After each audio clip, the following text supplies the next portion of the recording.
What's going on, everybody? And thanks for tuning back in to another episode of Florida Prison Talk. I know it's kind of ironic. This page is Florida Prison Talk, but most of my content is in New York.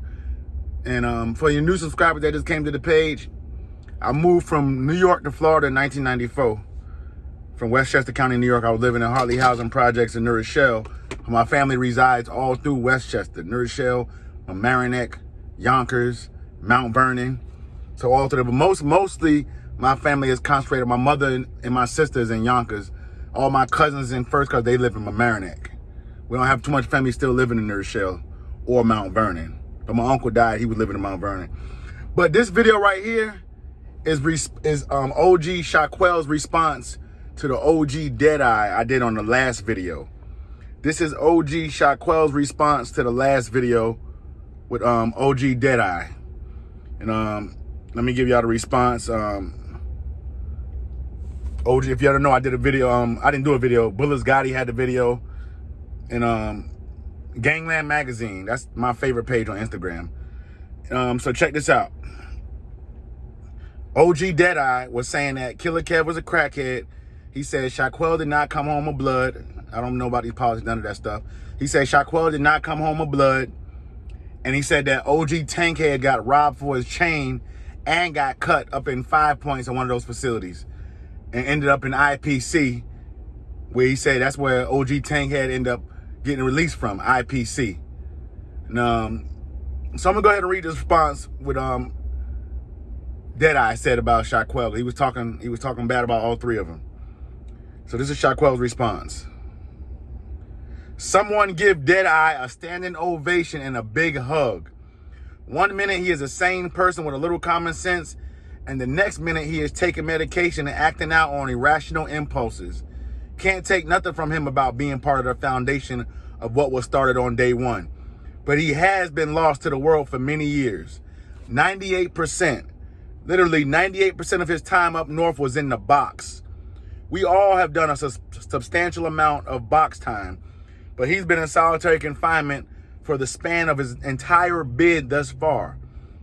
Throughout his box time, Deadeye has claimed Damu, Israelite, Muslim, Crip, and back to blood again. Let's break down what he said about killakev, me, and tankhead. I can't speak on what he said about killakev's alleged incidents and drug use because I haven't been around Kev for many years. But what I can say is killakev always been a stand-up dude in my eyes and put in way more work on Rikers Island and up north than Deadeye ever did. Salute to killakev. Next up is me. I'll say this. There was a couple weak attempts on me that resulted in a superficial graze that never played out to its full potential. I was never hit to the extent that I could be called anyone's victim. I have no visible scars on my body whatsoever. Getting hit and or near hits goes with the territory. Unlike Deadeye, I was in the field a few times. Tell Deadeye to send home some copies of misbehavior reports that he shows he ever put in work during his entire bid. I bet he got a few tickets for throwing feces on brothers in the box and other terrorist acts in solitary confinement. Deadeye failed to mention that after the attempt on my life, I got some get back that was aimed with good measure and touched bullseye. Did Deadeye mention that I was part of the circle that voted him out many years ago for the stupid shit he was doing? Right before he went home in 1998, he sent me a disrespectful letter and laughed at how much more time I had to do in prison and carried on about how he never liked me, etc. However, he only goes home for a few months and gets into an argument with a dude from Brownsville. And shoots the guy in the leg at close range. He's basically a leg shooter. Then he gets surrounded at his sister's apartment in Brownsville until the police convinced him to surrender himself at 2 in the morning. He goes to trial and gets 25 years for shooting a dude in the leg. Check his case out. Don't take my word for it.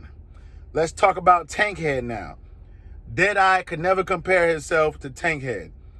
A lot of us, including myself, have not even come close to the amount of work Tankhead put in. Tankhead came to prison with a 3-6 bid, ended up catching multiple bids in prison for putting in work, and ended up doing 26 plus years. Why Deadeye didn't mention that him and Tankhead was on a draft bus together years ago and Tankhead went at him. Deadeye was jumping up and down and yelling out loud to draw attention while trying to evade Tankhead's razor. Tankhead scratched Deadeye a little bit, but it was hard to do real damage because they were shackled up in restraints. The transportation officer on the bus ended up trying to intervene, and Tankhead cut the officer in the process. Tankhead caught a new case. From that incident, he got an additional amount of time. More years tagged on to his sentence. Let's tell stories for real. Deadeye is a clown for getting in the phone with his bullshit storyline. The more people who read this comment will verify everything I said to be factual. I'm out. Peace. That's what he said. That was just a quick little video in response to the video when OG Deadeye was speaking on my platform, on a video I put up there. Y'all make sure you hit that like and subscribe button. It's not a long video. This is OG Shaquelle's response to Deadeye. Y'all hit that like and subscribe button. Easy. Florida Prison Talk. I'm out of here. Appreciate everybody.